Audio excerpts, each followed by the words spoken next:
Salut, c'est Pascal de la chaîne e-commerce et web design sur Shopify. Aujourd'hui, je reviens sur une question que je vois souvent demander, c'est la possibilité de créer des sous-collections avec Fastlane. Et du coup, c'est vrai que c'est une vidéo qui est pas forcément le plus facilement à trouver. Et par ailleurs, c'est pas aussi le process le plus simple du monde. Mais je vais te montrer dans cette vidéo comment s'y prendre pour faire ça. Donc on va utiliser le shop Touchapinou qui, bien qu'il soit un monoproduit, voilà, là on parle d'un exemple et du coup on va faire ça. Alors là dans ce shop d'exemple, j'ai deux collections. Ce qu'on va faire, c'est que par exemple pour voilà, amour de non, on va le faire avec plaisir félin plutôt vu qu'il y a plusieurs produits en dessous.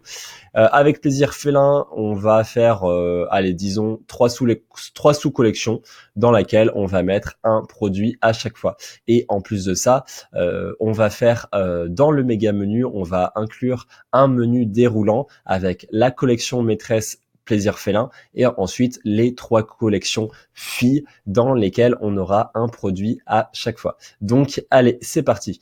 Alors en fait, pour s'y prendre, donc déjà il faut bien séparer deux choses. D'une part, les collections dans Product Collection et d'autre part, la navigation qui sert pour le méga menu. Donc, en premier lieu, voilà, on a plaisir félin ici. Comme je veux que ce soit une collection maîtresse, je vais changer le template et je vais le nommer Collection Subcategory. Ce que ça va faire, c'est que lorsque je cliquerai sur cette collection plaisir félin, au lieu d'avoir la liste de tous les produits, j'aurai accès aux collections filles. Voilà. Donc là, maintenant, je vais créer mes trois collections. Donc, je vais pas m'emmerder, je vais les nommer 1, 2, 3, tout simplement. Donc là, il y a deux façons de faire.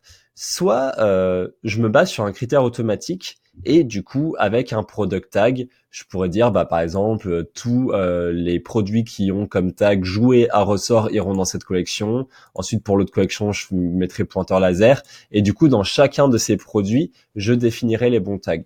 Soit on peut dire voilà pour des multi-produits relativement réduits, si je veux le faire manuellement et que j'ai pas envie de m'embêter avec les tags, je peux tout faire avec ce type manuel.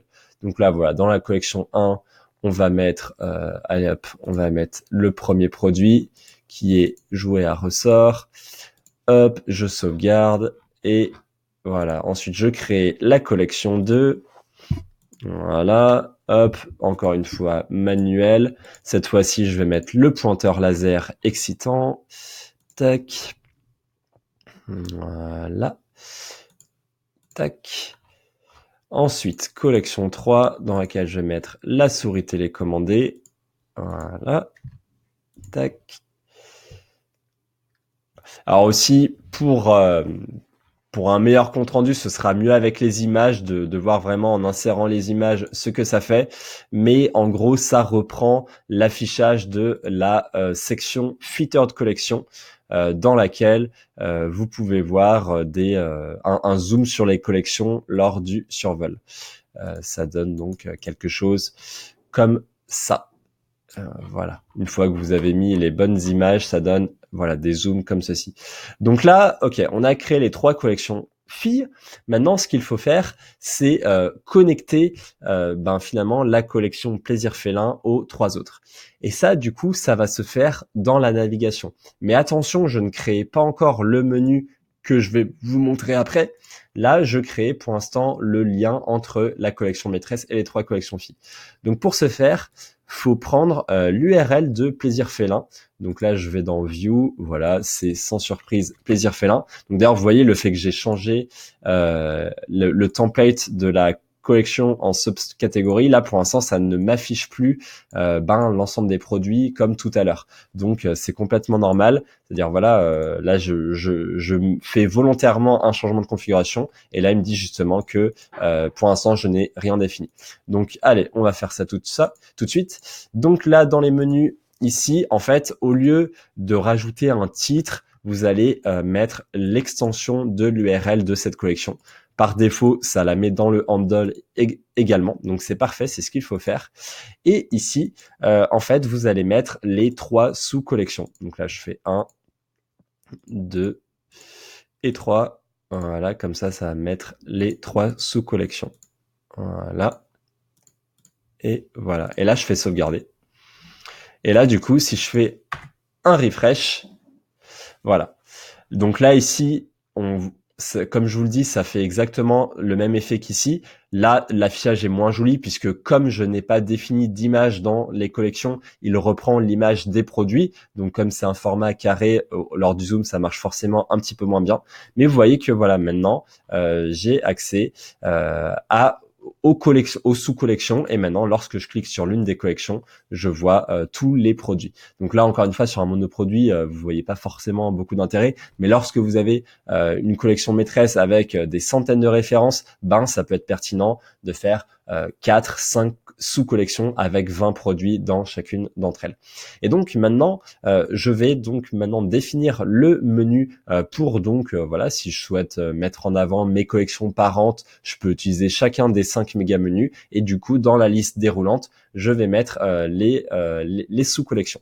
Donc là en fait, ça va être exactement pareil que ça, sauf que du coup au lieu d'utiliser le title avec l'extension URL, là je vais faire le process classique. Donc là, ça veut dire je vais appeler ça plaisir félin. Voilà. Et là, du coup, je mets tout simplement les sous-collections, les sous-collections ici. Voilà. Et du coup, ce qu'il faut bien comprendre, c'est qu'en fait, je fais 2 fois la même chose, mais ça se retranscrit pas pareil. Dans un cas, ça va servir du coup pour la collection, mais dans l'autre cas, ça va servir pour le méga menu. Et du coup, maintenant que j'ai fait tout ça, que j'ai fait donc ce doublon entre guillemets, je vais dans le thème dans Customize, et là du coup je vais tout simplement raccrocher le méga menu comme je veux le faire. Voilà.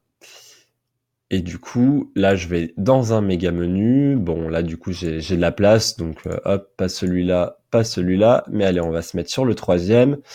Hop, je regarde si j'en ai un vide. Ouais, voilà, allez, hop, on va se mettre là. Donc là, ici, je vais le nommer plaisir félin. Donc, vous voyez que finalement, ce que j'avais nommé ici, ça a pas d'importance finalement. Et là, du coup, je vais sélectionner un single menu drop-down. Et là, je vais sélectionner mon menu qui est propre à la navigation. Donc, pas celui-ci, mais bien celui-ci. Et voilà. Et normalement, si j'ai fait les... Ah voilà. Et là, du coup, je vais bien mettre le lien vers la collection parente, qui est donc ça. Donc, pour rappel, moi, j'utilise voilà, juste l'extension, ça suffit.